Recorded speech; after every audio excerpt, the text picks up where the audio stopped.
Jesus. Amen.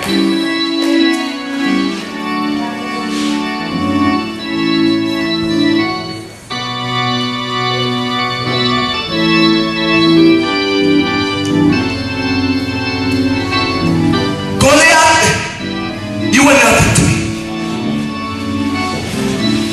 Goliath. Other people may complain about you and say Goliath is powerful, but to me Goliath is not powerful. Other people may complain and say, my God, meningitis is powerful, but to me it's not powerful. Other people may come and complain and say statistics is so difficult, but I come to the statistics with the name of the Lord, with the name of the Lord, with the name of the Lord. And I know when I come with the name of Jesus, I will defeat. Obviously, oh my God, obviously, because I have the name of Jesus. For the Bible says we are more than conquerors, not just conquerors, but more than them. Not just any conqueror, but we are more than conquerors.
Amazing part.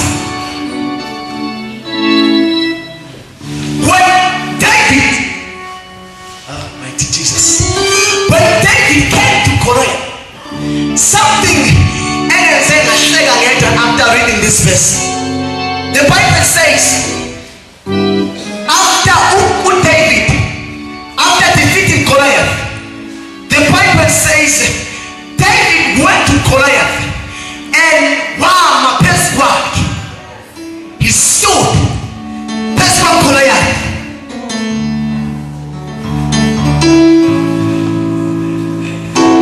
Are you hearing me, Mazarani?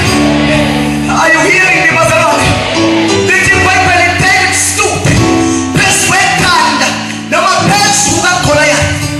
Because sometimes he had to come and stand best weapon another Goliath.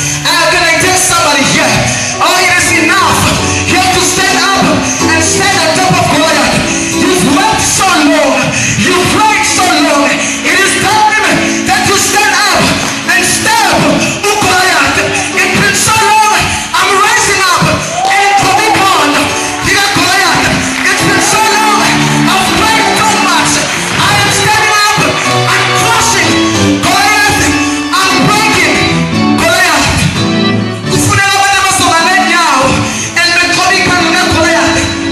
Jesus Christ.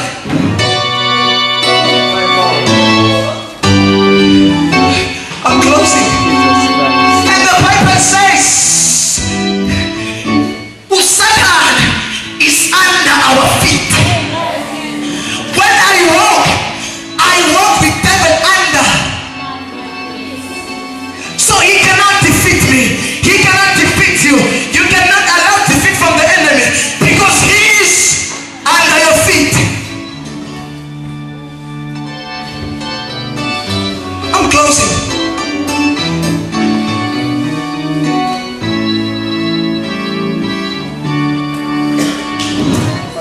I'll bring my clothes as well.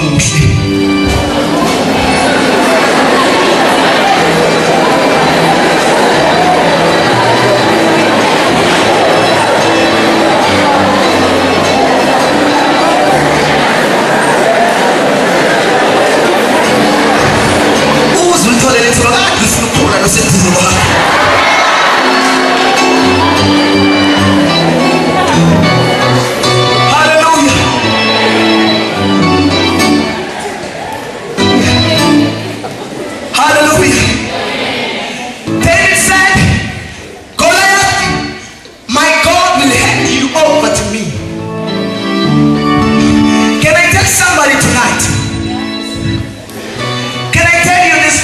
namhlanje ebusuku